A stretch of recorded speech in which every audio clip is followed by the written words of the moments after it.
Conforme a expressão que a gente falou agora há pouco, ou seja, o produto da força multiplicado pelo deslocamento realizado.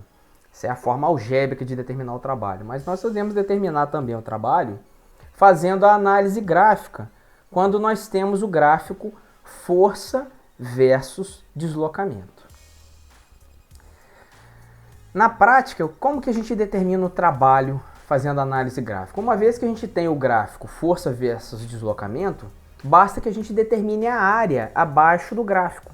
Nesse caso, qual foi o gráfico que eu propus? Uma força constante durante o movimento, que é semelhante ao que está acontecendo no exercício anterior. Ou seja, quando eu tenho, naquele caso, a força de 25 newtons, vou chamar aqui de F1, 25 newtons. Contrário a ela, o que nós tínhamos? Força de atrito, né? O atrito lá ficou em 20 newtons. Ficou muito borrado isso. Deixa eu ver. Eu posso tirar e fazer de novo. Falta a mão boa pro professor. Vamos lá.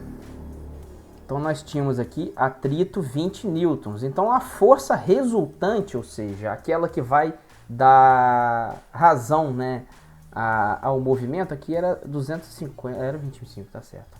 Então nós tínhamos 5 newtons, 250 foi o trabalho, né? 5 newtons, então era a força resultante, era quem caracterizava o movimento. Reparem que essa força durante o deslocamento de 10 newtons, perdão, de 10 metros, seria constante. Então é como esse gráfico aqui, né? Nós temos aqui 5 newtons e aqui o deslocamento de 10 metros. Então esse seria o gráfico que poderia representar a ação que acontece naquela imagem. Então, quando nós tivermos um gráfico força versus deslocamento, podemos determinar o trabalho determinando aí a área abaixo da curva. Foi o que eu acabei de falar, né? Calculando aí a forma geométrica que esteja aí abaixo da linha do trabalho. Vamos ver a situação. Então a situação eu tirei lá da lista de exercícios de vocês. Não lembro a ordem desse exercício, mas vocês vão identificar como olhar quando olharem a lista. Então nós temos aqui o gráfico força versus deslocamento. A diferença aqui é que como o exercício vem aí de vestibulares e fontes variadas, ele não está usando o Dzinho, está usando o X para representar o deslocamento. Então só para chamar a atenção de vocês. Então X em metros representa a distância. E o que acontece nessa força? Bom, uma força zero, essa força começa a ganhar intensidade, ganha, chega no máximo, começa a diminuir. Que situação poderia ser essa? Poderia ser um empurrão de um objeto também, alguém empurrando uma própria caixa, por exemplo, e aumentando o seu empurrão. Ninguém chega ali com 25 newtons, você pode ir fazendo, imagine você fazendo mais força, né? A cada momento, depois você relaxa. É algo nesse sentido, só para a gente ter um padrão próprio, né? Na prática, os padrões podem ser bem variados, né, de aplicação de força. Especialmente para vocês na mecânica, isso tem relação direta, por exemplo, com a ação de máquinas, né? A forma como uma máquina age e se movimenta tem uma conexão direta. Mas vamos ao nosso problema, então. Aqui, o máximo da força foi de 10 newtons, então a gente tem uma força variável, estão vendo? A força está variando do 0 até 10, depois varia do 10 até 0.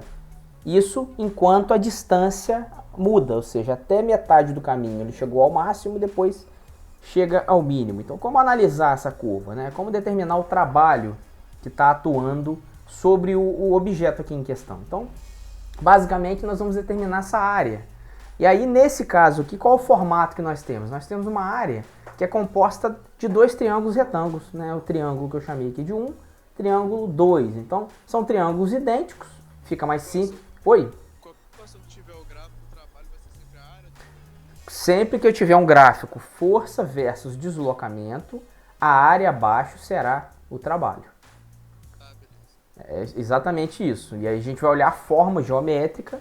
No caso da gente aqui, como são exercícios didáticos, a tendência é que as formas sejam compatíveis aí com o ferramental matemático nosso. Então vai ser um triângulo, vai ser um retângulo, um paralelogramo. No limite aí mais avançado, mais sofisticado, avançando aí para cursos superiores, essas ideias permanecem, só que aí as formas se tornam um pouco mais elaboradas. Mas nada também tão sofisticado, não muda tanto assim, né? Vai depender da forma típica do que acontece. Então, resumindo, a área abaixo do gráfico. Então, o trabalho aqui realizado vai ser a área de 1, eu separei em 2 triângulos, né? Mais a área de 2. Então, olhando, eles são triângulos idênticos, né? Então, como que eu determino a área de um triângulo, né? A área de 1, por exemplo, vai ser a altura dele vezes a base dividido por 2. Então, quanto vale a altura dele? A altura é essa medida aqui, ó. De 0 a 10, tá aqui, ó. Essa é a altura do triângulo. E a base do triângulo? A base está aqui, ó.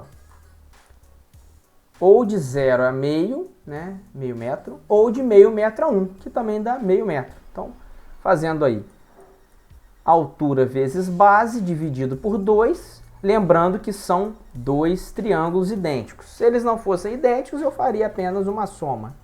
Então, nesse caso, faltou eu finalizar, né? Aí eu me peguei pelo pulo. Vou fazer aqui na mão, então. Distrair na hora de resolver. Então, nós teríamos aqui 50 joules. Acabou sendo o mesmo valor do outro exercício, né? Foi uma coincidência, já que os exercícios são diferentes. Então, resumindo aqui. Divide 2 com 2. 50 não, estou viajando, né? Desculpe, deixa eu corrigir. São 5, né? Perdão. Falha do distraído aqui. Vamos lá.